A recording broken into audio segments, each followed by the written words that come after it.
Like you said, instead of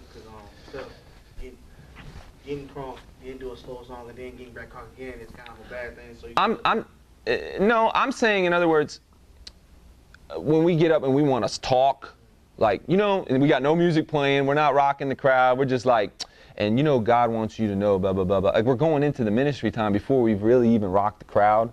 Or I've been in shows where dudes would preach for 5 minutes between the song and do a 2-minute song, and then preach for another 5 minutes and then a 2-minute song. And you know what I mean? By the time they got to third, I was all like, dude, no offense, but if I want to hear a sermon, I'll go to church on Sunday. That's not to say we don't have something to share, okay? But finding that balance, generally I've learned, if you can rock the crowd and really tear up your show, they'll listen to whatever you have to say for as long as you want to say it. But you got to earn that right first, okay? So that was basically the other thing, and there's a difference between a writer and a performer, okay?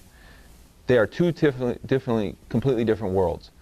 Most guys that are dope lyrical writers are bad performers, okay? And most guys that are great performers are bad songwriters. Let's think about this for a minute. Lil Jon versus... Lil Jon's a lyricist. Common. Versus a Common, okay? It's a good question. Okay, Lil Jon will tell you, I'm not a rapper, but I'll tell you what, people go to see Lil Jon before they're going to pay to go see Common. Not me. Oh, well, maybe maybe Common's not a good example.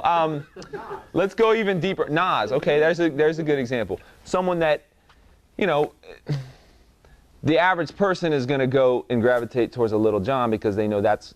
Now, the key is to find the balance. The key is to be a writer and a performer. And that's what you should spend your career trying to get to. But to be a writer, you have to be a performer first. You see what I'm saying?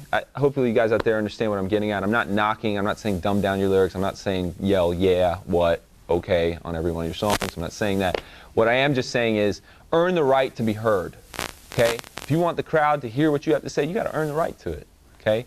You got to meet them where they're at, not make them meet you where you're at. That's what we usually want to do. We want to say, hey, come hear what I have to say, instead of going, let me get into what you want to say. And I'm not saying, you know, compromise or dumb down. There's a balance to the two, but that's where we have to get to.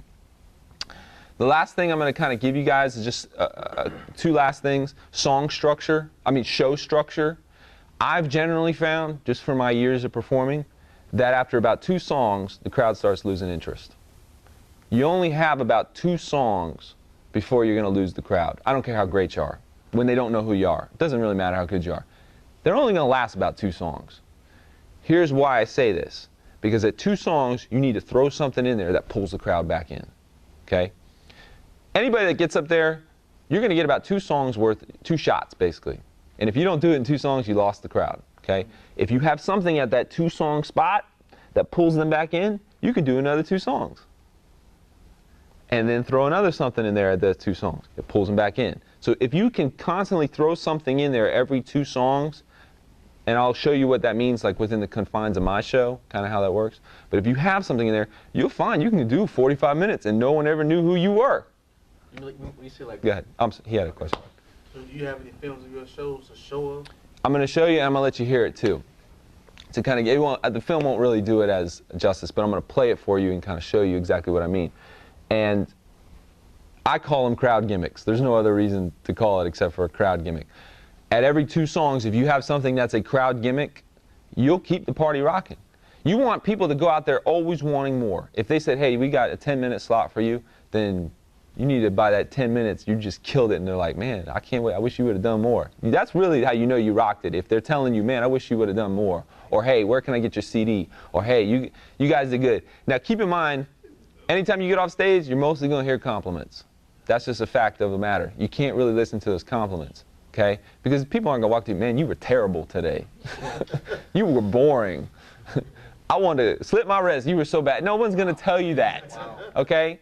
What people are going to tell you, especially in the confines of a church, y'all are blessed. Y'all, Lord's on you. Lord, love what you're doing for the kids. You know what I mean? The kids in the back like, okay? The parents are always going to tell you you're the bomb, and it's going to make you walk off feeling like, I didn't know there was. Really? Sad, but I liked it. Yeah, exactly. I don't like rap, but I like you guys. What if you get it when you get the parents and the children?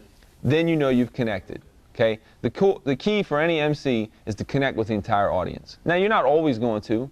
That's just the fact of the matter. You're never going to connect with everybody. But if you know you can walk away and you connected with the majority, you've done your job. Okay? You've communicated your truth. You've connected on that level.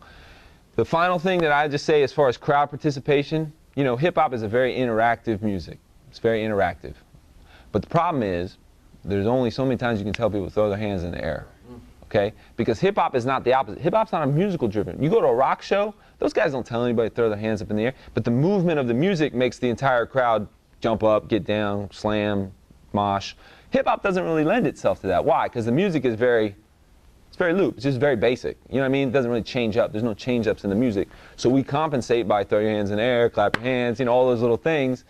But keep in mind, if you keep doing that, after the fourth song, you've told them to throw their hands in the air and wave like you just don't care. They're like, I don't want to throw my hands in the air anymore and wave like I don't care. Okay?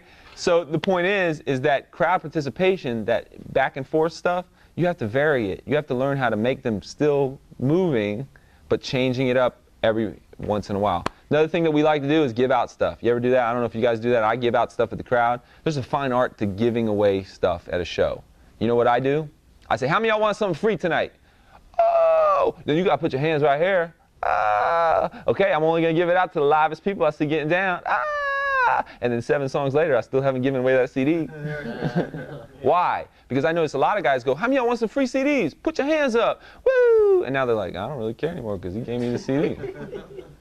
You see what I'm saying? In the supermarket, they don't say, here's the whole box of Triscuits. They give you a little sample just to get you to go and buy the box. Okay? You give the crowd a little bit of a sample, then give them the CD at the end of the show. Okay? Bear that in mind. That's my secret too. Don't tell nobody.